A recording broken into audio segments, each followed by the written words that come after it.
Aujourd'hui, nous allons surtout, parce que c'est le jour de la scène, on ne va pas prier pour beaucoup de personnes, seulement une seule personne.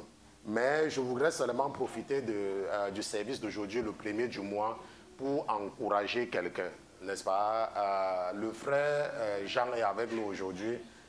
Tu es aux États-Unis depuis quand? Tu es venu ici depuis quand? 2018. Donnez-lui un micro. Parce qu'il y a les gens qui ne croient pas en la puissance de Dieu. N'est-ce pas? Le frère Jean est arrivé aux États-Unis en 2018.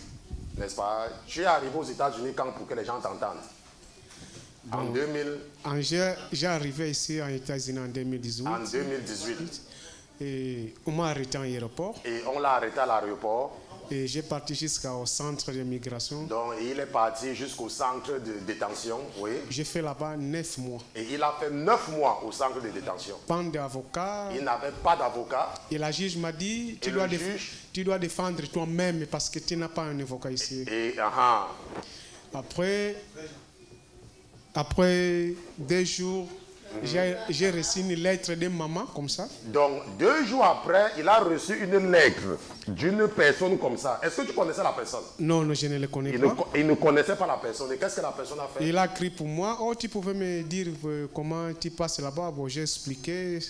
Bon, j'ai dit que non, il n'y en a pas l'avocat pour moi. La juge a dit que je dois défendre moi-même. Il dit ça va. Quand j'ai envoyé la lettre, après 2 jours, il m'a envoyé que non. J'ai payé un avocat $10,000 pour toi. Que j'ai payé combien? $10,000. Donc j'ai payé un avocat. Il ne connaissait pas la personne, hein? Il ne connaissait pas. Mais la personne a payé l'avocat $10,000 pour lui. $10,000. Il a payé, non, j'ai payé l'avocat, il va venir te visiter. J'ai payé $10,000. Amen. Après, je laisse toujours l'avocat pour venir me visiter, il ne vient pas. Et l'avocat ne venait pas. Et bon, j'ai parlé toujours avec le maman là, oh, il ne vient pas. Bon, ça va, moi, j'ai déjà payé l'argent. Mais après, il reste seulement 2 jours pour aller encore à juge pour dernière côte. Et l'avocat, il est venu. Et l'avocat est venu. Amen. Il a dit, soyez calme, toujours, tout se va passer bien. Ce n'est pas un problème. Bon, il est parti. Après le matin, il est venu que non, bon, tu vas sortir aujourd'hui. Tu vas sortir. Quelqu'un acclame le Seigneur.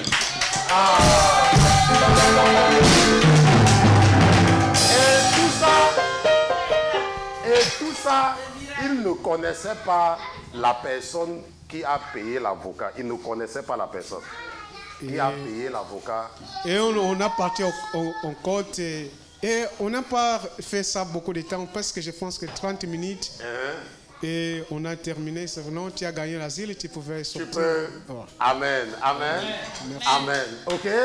Donc, c'est seulement l'occasion de nous faire comprendre qu'il y a un Dieu.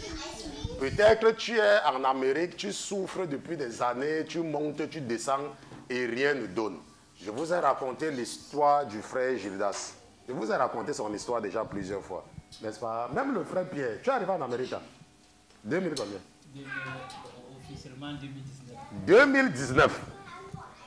Il est arrivé en Amérique l'année dernière, en 2019. Et quel est son statut maintenant? Bon, je suis en train d'être résident permanent. Donc, il est en train d'être résident permanent en moins d'1 an aux États-Unis. Hein? Ça, c'est la bonté de l'Éternel. Et il sait Dieu. C'est la bonté de l'Éternel. Et il sait Dieu. Et si je dois vous donner les témoignages de tout ce que je connais, vous serez surpris. Hier, j'étais avec une sœur. Elle est venue en Amérique en 2019. Et elle a reçu sa lettre aussi. Sa lettre que non, on va te donner ta résidence permanente. 2019. Mais il y a des gens qui sont là en France, aux États-Unis depuis des années. Ils passent le temps à chercher, à travailler. Et ils sont toujours sans papier. Ok? Donc, servir Dieu a une récompense. La bénédiction avec Dieu, c'est une conséquence. C'est pour ça qu'ici, nous ne prêchons pas la prospérité, nous prêchons l'obéissance à la parole de Dieu. Parce que c'est cette obéissance-là qui nous bénit. Quand tu obéis à la parole de Dieu, alors tu reçois ta bénédiction. Ok?